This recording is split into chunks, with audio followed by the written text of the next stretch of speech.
O Senhor esteja convosco. Ele está no meio de nós.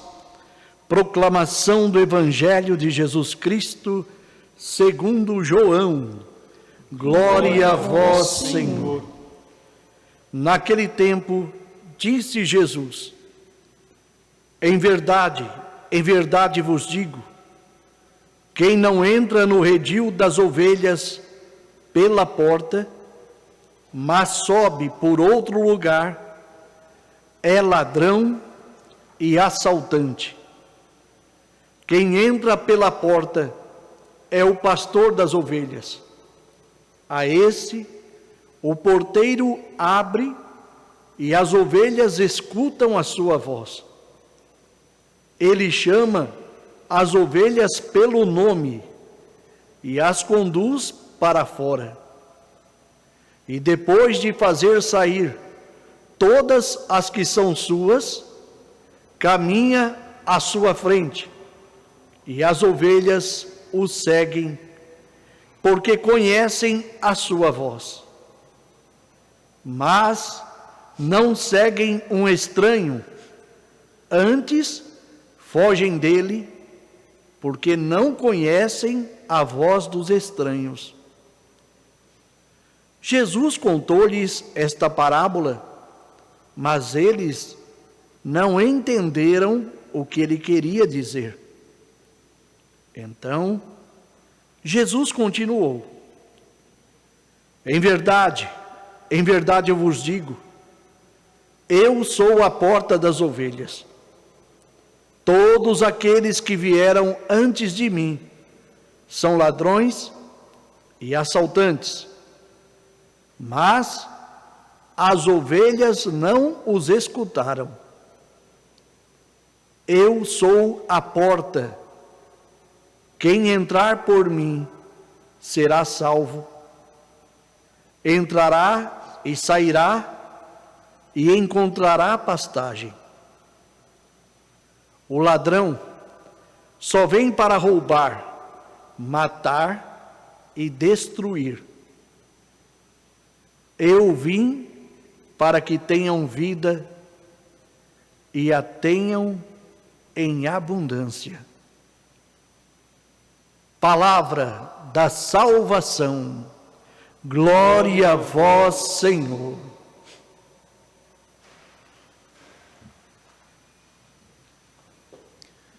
Queridos irmãos e irmãs, graça a poder rezar essa liturgia em vossa casa, de poder estar contigo.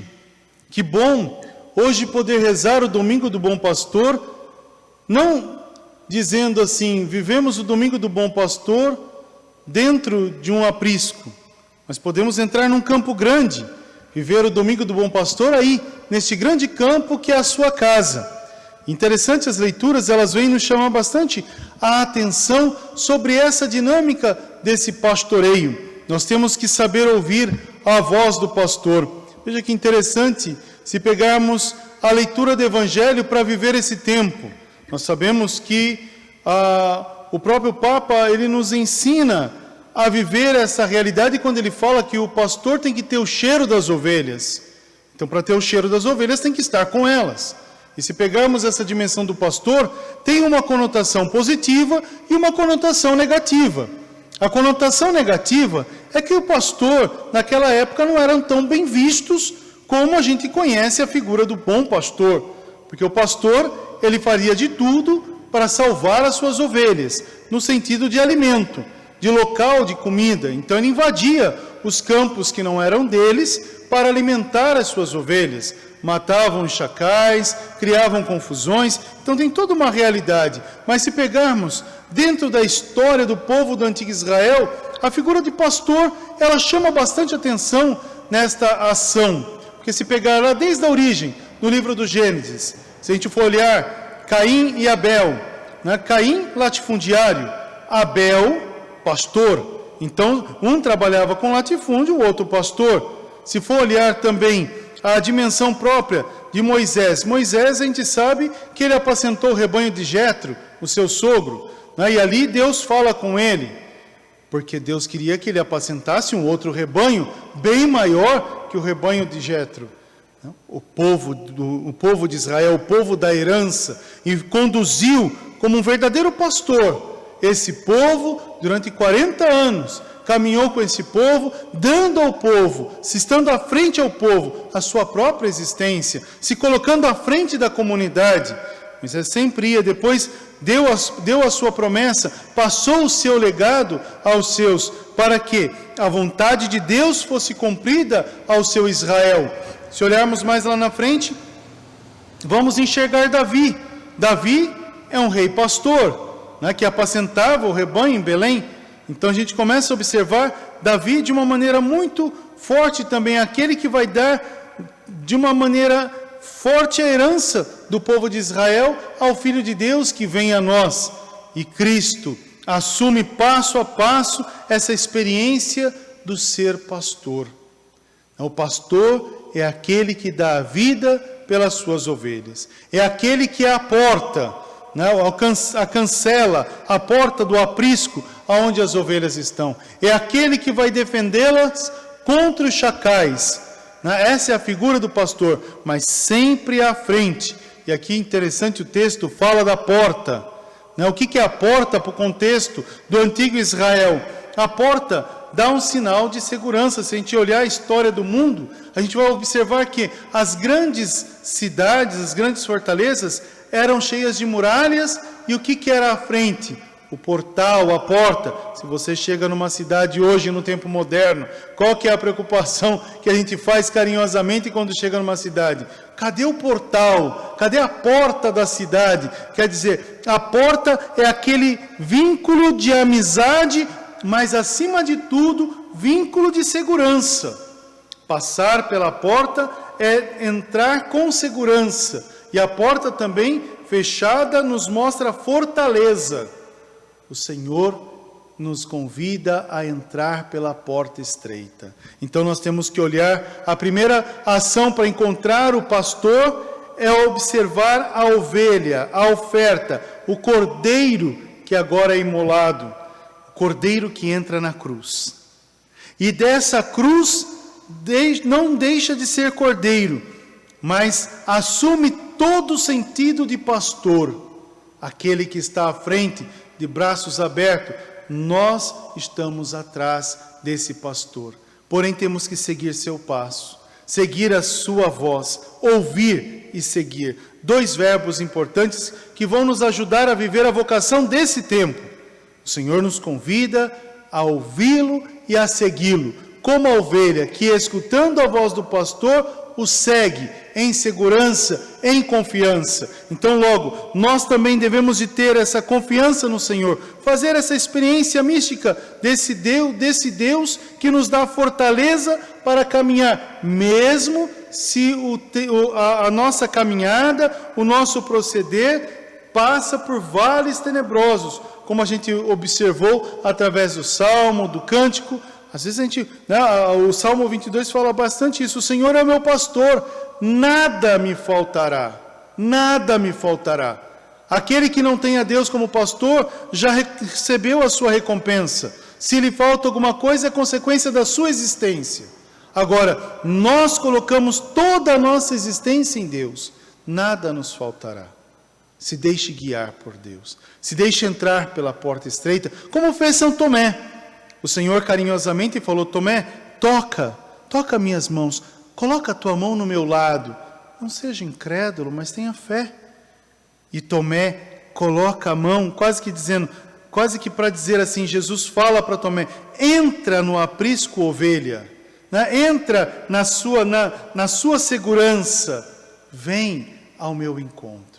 Assim o Senhor também faz conosco, nos dá a oportunidade de entrar na casa do amor, entrar nessa casa do amor que é o seu coração. E desse coração brota a figura do bom pastor. Dar-vos-ei pastores segundo o meu coração. Então a gente começa a observar essa dinâmica de para o Senhor ser ovelha, com o Senhor a serviço da comunidade, pastores de almas. Olha que ação importante. Deus nos convida. Então logo o primeiro chamado está lá no convite, no batismo. Somos convidados, entramos, fazemos parte dessa comunidade. O Senhor nos quer pastores dessa comunidade. Como foi na primeira leitura, observaram Pedro, João anunciam, os outros anunciam a palavra de Deus. Quantas pessoas são atraídas a Cristo pela palavra dos apóstolos? Assim também hoje, nesse mundo moderno, talvez a gente tenha a perda do olhar, do encontrar, porque eu estou olhando uma câmera, não estou olhando você, mas eu sei que você está. Então, não olhar com os olhos físicos, mas poder enxergar com o coração e entrar na casa do amor. Isso é ser pastor para esse tempo. Conversão, mudar de rumo, mudar de rota, ter vida nova. Por isso que ele fala, convertei-vos. E aquele que se converte, não fica só estático, estou convertido e está bom, mas se coloca a serviço, se coloca em comunidade. Não espera alguém chamar, se prontifica, diz, olha, se eu não estou presente, se eu não me faço não acontece o reino de Deus. Essa é a parte, né? É olhar para si e falar, poxa, eu sou peça fundamental desse todo que é a igreja. Se eu me fecho, não tem mistério de fé. Se eu não anuncio, quem vai anunciar? O Senhor mesmo diz, se você não proclamar, as pedras vão falar. Então não espere as pedras falar, fale você, anuncia, assuma a tua vocação, o teu batismo e se coloca a serviço da comunidade, para a comunidade, né? Essa dimensão do pastoreio, na comunidade, a dimensão de ser ovelha, escutando a voz de Deus. A gente não pode agir de forma nossa, eu acho legal, vamos fazer. Não, Senhor, o que é bom para ti? Saber ouvir. A ovelha escuta. Primeiro escutar, depois seguir. Quase que um princípio, né, clássico da estrutura monástica. Orat et labora. Orat, escuta. Labora, missão. Então que a gente possa escutar a Deus para se colocar a serviço do seu reino. Que maravilha. Aí quantas pessoas vão sentir esse chamado dentro e dizer, eu também quero fazer parte dessa alegria, parte dessa missão. Mas a gente está falando desde o início que hoje é o dia do bom pastor. Então, dar-vos-ei pastores segundo o meu coração. Então, na casa do amor é gerado o pastor, o presbítero.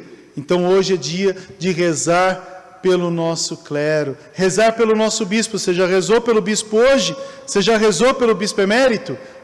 Então não rezei. Aproveita essa Eucaristia. Reza, como a gente, né, nesse mundo cibernético, nesse mundo digital, quantas pessoas colocam na tela aí do computador, na tela da televisão, você está vendo as pessoas falar, olha, reza por esse, reza por aquele, é a nossa missão, mas reza pela igreja, reza pelos pastores, pelo Santo Padre, pelo nosso bispo emérito, por nós sacerdotes, pelos diáconos, ministros, todos nós que nos colocamos a serviço da causa do reino de Deus, pelos agentes de pastoral, pelos religiosos e religiosas.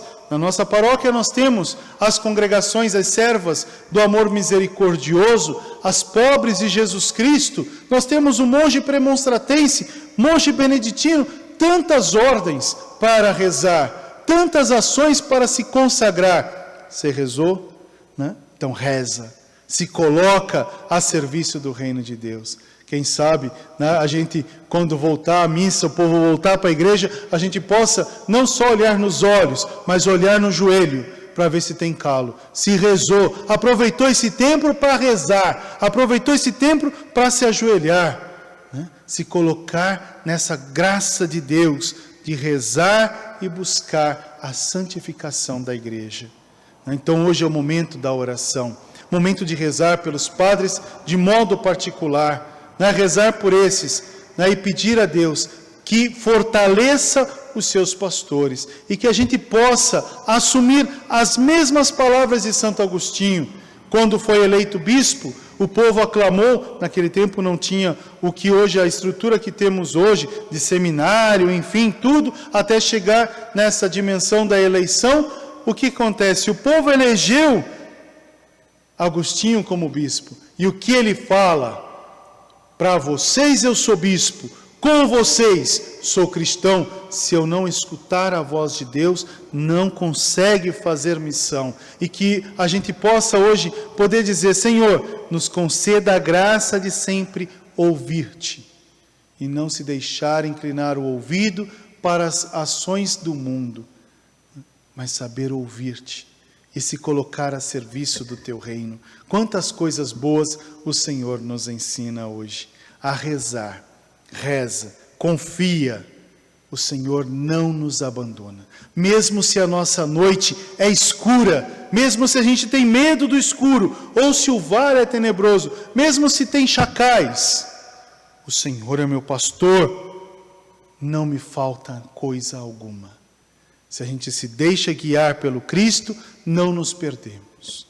Se eu escuto a voz do Senhor, não erro, caminho. Essa é a parte importante. Por isso que hoje reza, agradeça a Deus esse tempo da graça, o 4º domingo celebrado como dia do bom pastor. Sinta-se no colo do Pai, sinta-se nos ombros do Cristo, sinta-se na força do Espírito e vai. Essa é a parte importante, porque nós somos igreja, e a igreja é constituída desse ministério pastoral. Por isso que, vivendo a pastoral, nós assumimos cada vez mais a dimensão sacramental, porque eu sou igreja, você é igreja, somos a igreja de Deus. E a dimensão vocacional é quando esse vento sopra, que é o Espírito, ele nos conduz para longe. Quando o vento vem e sopra, a gente vai e não tem medo. Coragem, essa é a palavra que hoje brota no coração da gente. Coragem, coragem, meu pequeno rebanho, coragem, povo de Deus, o Senhor está convosco. Convertei-vos, esta é a ação bonita, e olhai sempre para a coluna de luz. O Senhor sempre guiou o seu povo. Aqueles que se perderam é porque distanciaram o olhar da luz. Esse é fato na história de Israel. Que a gente hoje também possa nos focar na luz. Aonde a gente encontra a luz? Não é na vela do altar. Aonde a gente encontra a luz? Não é na luz que eletricamente nos dá essa chama de claridade. Nós temos que encontrar a luz que se revela na palavra, comunhão da palavra e Eucaristia, mistério da graça e do poder de Deus. Olha que ação importante. Deus que se faz luz e nos dá essa luz pelo batismo, somos iluminados e devemos levar esse amor aos irmãos. Iluminar, ouvir, seguir. São 3 palavras que são um tripé de um banquinho, que a gente possa dizer, se tirar uma, o banquinho cai. Então que a gente possa assumir hoje esse compromisso de ser luz, de saber ouvir e não ter medo, ouvindo, seguir nosso Senhor. Como disse a segunda leitura, temos que segui-lo. Seguir Jesus Cristo é quase que para dizer, imitar Cristo. Então, a gente pode ser até mais um pouquinho ousado, né? Ser de Deus, ser Jesus para o outro, saber encontrar Jesus no outro e ser Jesus para o outro. Essa é a dimensão de uma grande humanidade renovada. Então a gente pode dizer assim, vamos fazer da nossa igreja uma igreja nova, renovada, que anuncia, que conhece, que fala de pessoa em pessoa, que não fica presa nas guerras, nas pandemias, mas que dá um caráter novo, uma nova humanidade. Que Deus nos abençoe e nos guarde, que o Senhor nos oriente e que possamos verdadeiramente não se sentir. Às vezes as pessoas mais gostam de sentir-se como ovelha perdida, né? Não fique preso na ovelha perdida somente. É uma parte. Uma ovelha perdida é perdida por quê? Porque não soube ouvir, porque quis caminhar com suas próprias pernas, porque fechou seus olhos à luz do Cristo. Ele fala, eu sou bom pastor, eu vou de encontro à ovelha perdida. Mas não se deixe perder só para ter a característica de ser ovelha perdida. Seja a ovelha forte, a ovelha que vai ser a verdadeira oferta, como foi Cristo para a nossa humanidade. Seja oferta, seja todo de Deus. Louvado seja o nosso Senhor Jesus Cristo, para sempre seja louvado. Queridos irmãos,